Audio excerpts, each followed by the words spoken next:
ये जो युद्ध छिड़ा है इजराइल और ईरान के बीच में, इसके आसार तो बहुत पहले से ही नज़र आ रहे थे। सिर्फ अब समय की बात थी कि कब ये इन दोनों के बीच में टकराव होता है।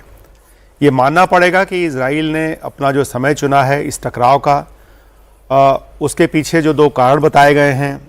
एक तो यही कारण है कि उनके कगार पे था ईरान, न्यूक्लियर हथियार बनाने के कगार पे था, जो कि एग्जिस्टेंशियल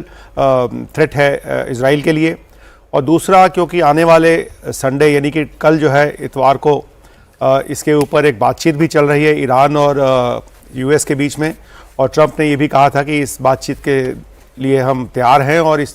जो इनका न्यूक्लियर मिशन है या जो इनका न्यूक्लियराइजेशन जो ईरान सोच रहा है अपने बनाने की न्यूक्लियर हथियार, उसके ऊपर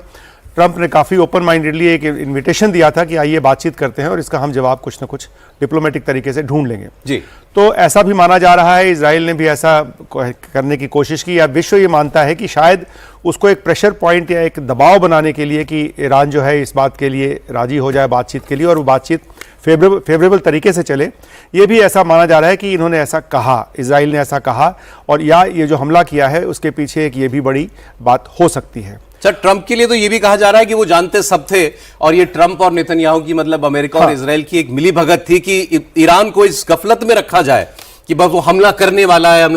है, लेकिन अमेरिका ने उसको रोक रखा है। बातचीत करो और इस बीच में हमला हो गया। बिल्कुल सही आपका असेसमेंट है, और उसके भी आसार बिल्कुल सामने थे कि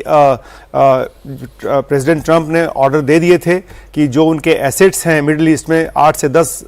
देशों में उनके एसेट्स हैं, जिसमें कि उनके एयरक्राफ्ट्स भी शामिल हैं, जिसमें उनके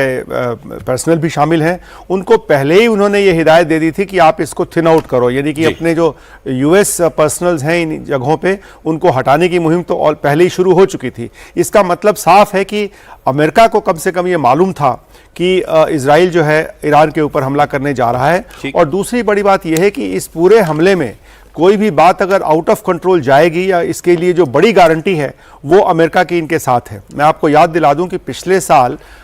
शायद अक्टूबर के लगभग या सितंबर अक्टूबर में उन्होंने थर्ड मिसाइल्स जो होती हैं एंटी एयरक्राफ्ट शील्ड देने के लिए,